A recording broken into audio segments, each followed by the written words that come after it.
Jacob was a quiet man, someone who enjoyed traveling alone to escape the noise of the city. When he found an Airbnb in a remote rural area of California, he didn't think twice. The photos showed a charming cabin surrounded by woods and a large property. The description promised absolute peace, exactly what he needed. He arrived at sunset. The cabin was just as advertised, cozy but with an old-fashioned vibe. The hosts, a middle-aged couple named Richard and Melissa, greeted him with warm smiles. Melissa offered freshly baked cookies, and Richard gave him a tour of the property. Jacob noticed that the house had a basement that Richard referred to as the cellar. It wasn't listed as one of the accessible areas for guests, and Jacob didn't ask any further questions. That night, Jacob began to feel something strange.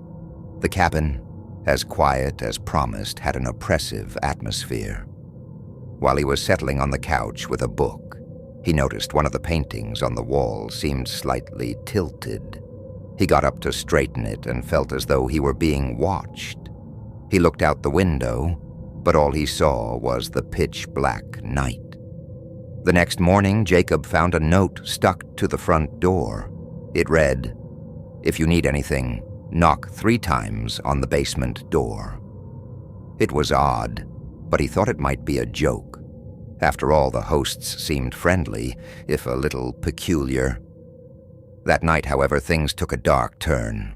Jacob woke up around 3 a.m. to a soft sound, like footsteps, coming from downstairs. He froze, listening intently. The footsteps stopped, and after a brief silence, he heard a faint knock on his bedroom door. His heart raced. "Richard! Melissa!" he called out. There was no response. Jacob slowly opened the door, but the hallway was empty. He locked the door and tried to calm himself. At dawn, he decided to leave early. On his way out, he noticed something he hadn't seen before. A small camera discreetly installed in a corner of the living room. A wave of paranoia washed over him. He didn't wait to confront the hosts. He simply left the keys on the table and walked out. However, Jacob never made it home. His car was found on a trail near the cabin, with the keys still in the ignition. His wallet, phone, and personal belongings were inside. The police searched the property, and what they found was disturbing. Hidden cameras installed in every room of the cabin, including the bathroom. The worst was in the basement. Handcuffs bolted to the wall, dark stains on the floor that turned out to be blood, and a penetrating smell of decay. When Richard and Melissa were interrogated, their answers were inconsistent. At first, they claimed they had never met Jacob in person. Later, they said he had left voluntarily. However, the cameras told a different story.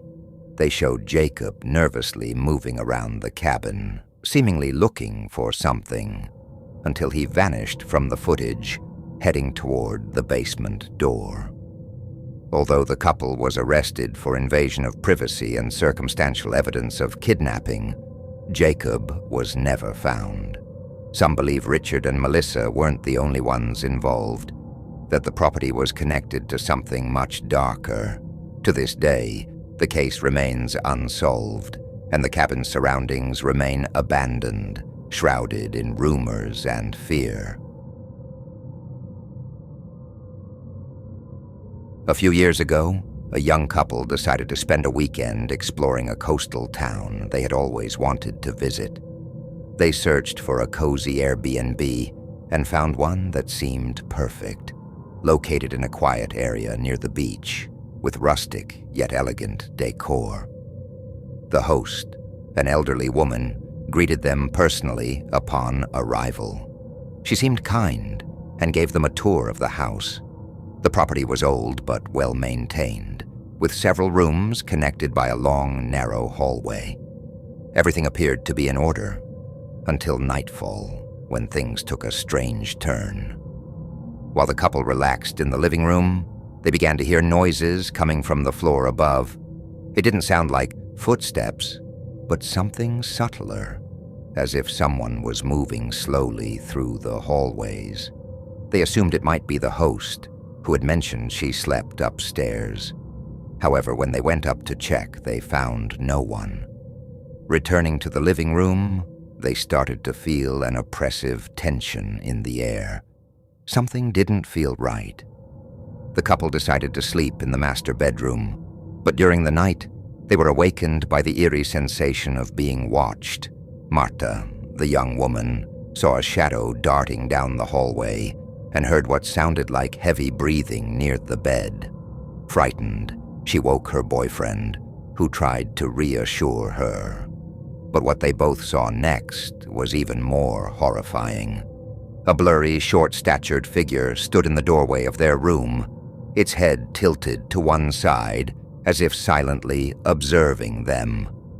In shock, they jumped out of bed and ran toward the door, only to find it locked. They frantically tried to contact the host, but there was no response. Eventually, they managed to escape the apartment and sought help from a nearby neighbor. When they explained what had happened, the neighbor shared a chilling revelation. The woman who had rented them the place had been dead for years. Her daughter, who had severe mental health issues, was known to wander the house at night. The host who greeted them had not been the real woman, but her daughter, who, for reasons unknown, pretended to be her. It was said that the spirits of both the mother and the daughter still lingered in the house, trapped in an endless cycle of torment.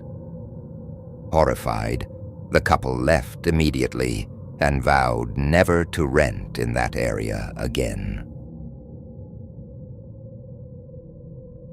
Karen and her partner, Mike, decided to spend a romantic weekend in a cabin deep in the woods, advertised as a cozy and secluded retreat.